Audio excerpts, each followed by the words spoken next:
Center stage tonight, American Family Field in Milwaukee, Wisconsin.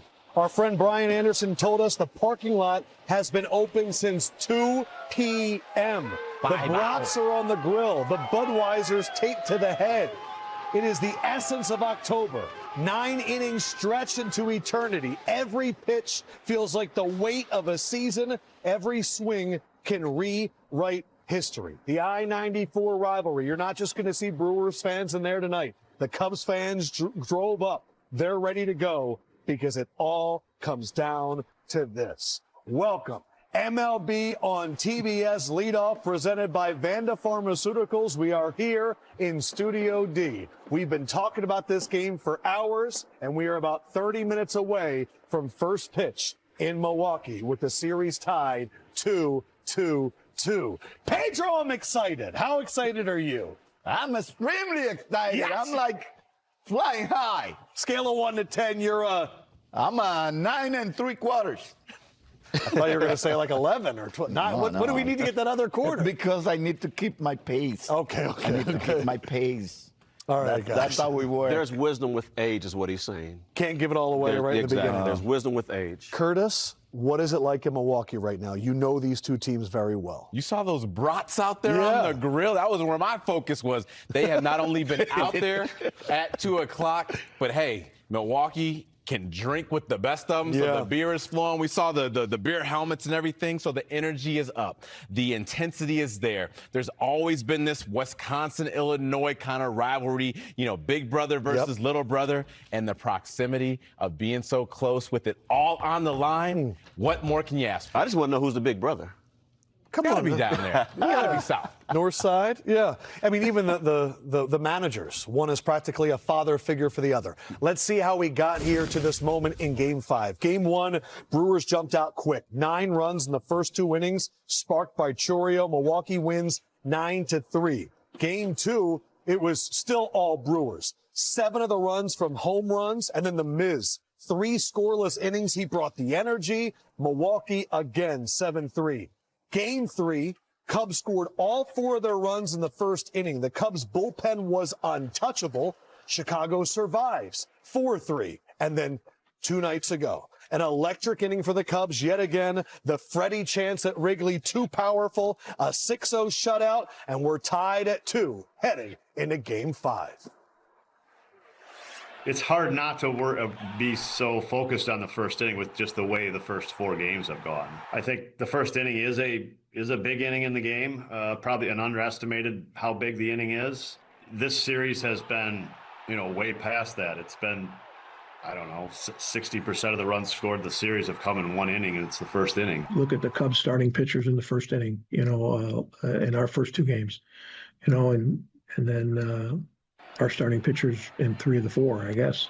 So it's something you definitely look at. I've never really seen anything like it in terms of just the first inning mayhem that has kind of headlined this entire series. In a game like this, I mean, kind of all conventional thinking can go out the window, and it's just going to be a lot of fun tonight. At some point tonight, we're going to get punched in the face. We're going to punch them in the face. Like, that's just kind of how these games go, right? And it's not like trying to avoid getting punched. It's just, how do you respond from that? It's really just going to be all about how can you respond.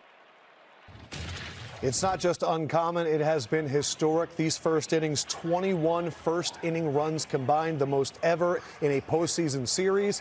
And it's caused these managers to do a very unconventional move with their pitchers to start the game. Lauren Jabari, you've been covering the series the entire time. Who's taking the bump? As Shaq would say, are you not entertained, people? But no, the 3 best words in baseball, winner take all. We're all looking forward to today. The Cubs battled back from that 0-2 deficit. They worked their way back to 2-2 and now have the opportunity to move on to the championship series for the first time since 2017. This is their 4th elimination game of the postseason so far. And when I talked to Craig Counsell, he said, look, we're not approaching this thing any differently than we did the last 3 elimination games that we had. It's still 9 innings, 27 7 outs unless you're in that Tigers-Mariners game last night. But that's what we're focusing on today. And I walked by Pete Crow Armstrong in the clubhouse as well. The music was bumping. I said, PCA, you ready for this one? He goes, oh, heck yeah. We are all pumped up. We cannot even wait to get out there. Now, this is going to be a battle between arms. It's going to be a chess match on both sides for both managers. You look at Pomeranz getting the start for the Chicago Cubs. This guy's made 4 starts so far this season.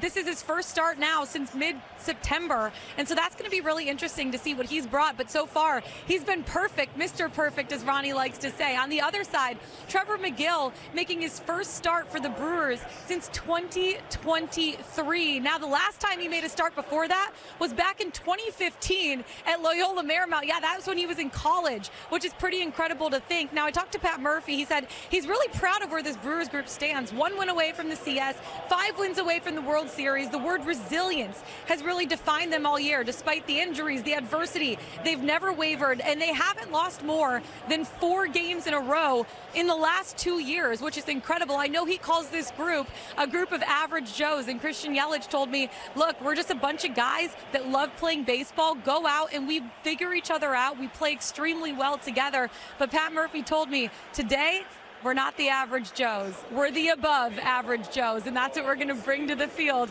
back in front of a home crowd, guys. It should be a fun one and a chess match between arms on both sides. We can't wait. Undoubtedly. Lauren Jabara, thank you so much. I Lauren, also just want to stay away from the punches. Yeah, apparently everyone's punching each other. I'll try. I also want to say, whoever is responsible at TBS for putting Major League on before this game and giving us Bob Uecker before this matchup, God bless you. R.I.P. Ukes. I mean, what an absolute legend. It's just everything's coming together. See, I didn't even know we were going to have this tweet. Yes, win it for you. This is my crew. Pretty darn special. All right, let's get to what we've seen in the first inning. The Cubs are the first team ever with a first inning home run in 4 straight games within a single postseason. And again, most ever. So what do you do when your starting pitchers aren't working? Game 2, we saw Shota Imanaga. That's what many people assumed. But instead, as Lauren Jabara mentioned, we are getting Pomeranz versus McGill. Pomeranz 15 up, 15 down. McGill, he has been an all-star closer now starting it off. Pedro, you're the arm on desk. What do you think of this?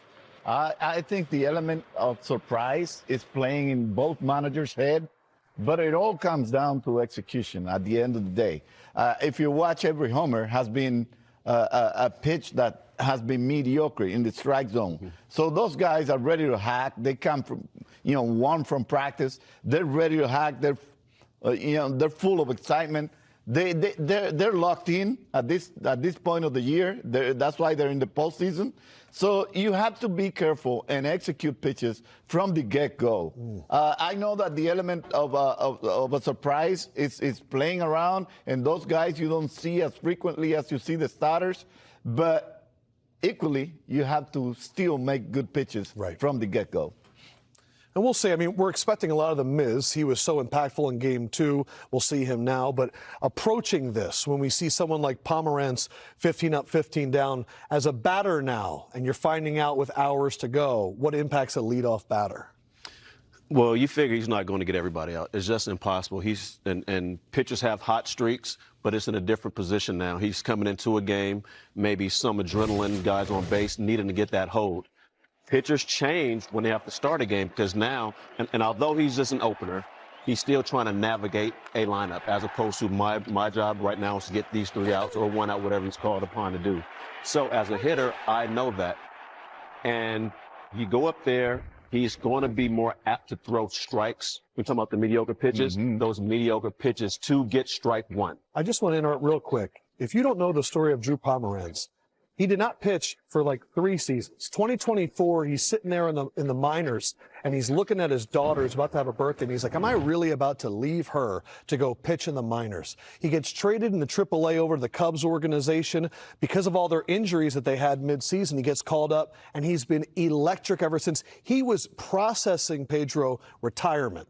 He was really like, it's time for life after baseball, and now he's starting Game 5, the winner-go-home of the NLDS. It's unbelievable. You know, it's crazy because I faced him in 2016, and here we are in 2025, and he's still out there doing it. So credit where credit is due for him to be able to come back from everything he's gone through. But I think one of the biggest things as a leadoff guy, if you're going to go up in there against a potential reliever who you may only see one time through, you got to find a way just to get after him and extend and get the bat to someone else. Drew Pomeranz has done an amazing job of not only getting outs, but striking out the Brewers. And the Brewers typically don't strike out much. So for them, they just need to put the ball in play and something may happen. But I think for both teams, that element of surprise, Pedro, as you talked about, you got to go with the best option you have right now. You would assume it's a starter, but these bullpens have been electric. So it's going to be all hands on deck for the bullpens on both sides of this. Pedro Mizorowski was excited in Game 2. How excited is he going to be today? What do we expect out of, remember, he went 103, 104 on his second pitch. You know what? I hope he's not as excited when he comes into the game as he was the last time, because as you saw, a lot of erratic pitches. The fact that the Cubs were swinging and they were in a swinging mode probably got him to look better. Oh, interesting. But I hope he keeps his composure. Like if he was starting the game, where you're in to actually go long, you expect to keep your composure and preserve your energy. I think they're going to need him to do that. And as far as Pomeranz, I think he's got a lot to gain, little to lose. When you're thinking, you know what, I don't need to be in AAA, I don't need to be in the minor leagues. Well, that's a guy that right now his priority is his family. Right. And what he's doing here is an extra.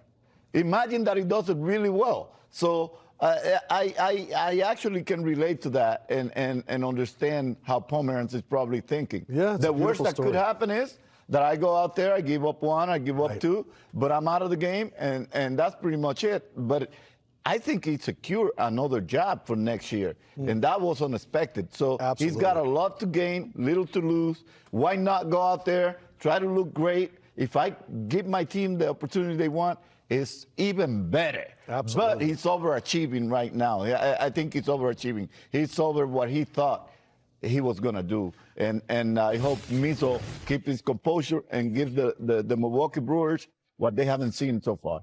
What a story it is when you think about it with Ian Happ, the longest tenured Cubs player, hit that 3-run home run in Game 4, which now becomes his signature postseason moment. He really didn't have one up until that point. And as he gets ready for Game 5, moments ago, he spoke with our Lauren Jabaro.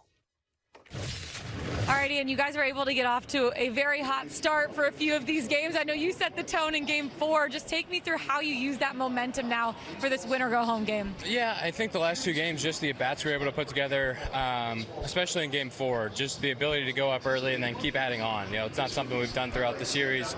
And so to score some of those runs late, feel that for the team, I think is huge. I know we talked about the identity of this team. You guys always compete. Your back's against the wall. This is your 4th elimination game so far. Does it feel like you're used to it? You guys are ready to just go for this one? Yeah, I think that's the fun part of the playoffs is the deeper you get, like the more experiences you have as a group. And so you lean on those experiences. It's kind of get you through the days and get you through the games. And I think that for us, you know, playing our 4th elimination game makes things a little bit more comfortable.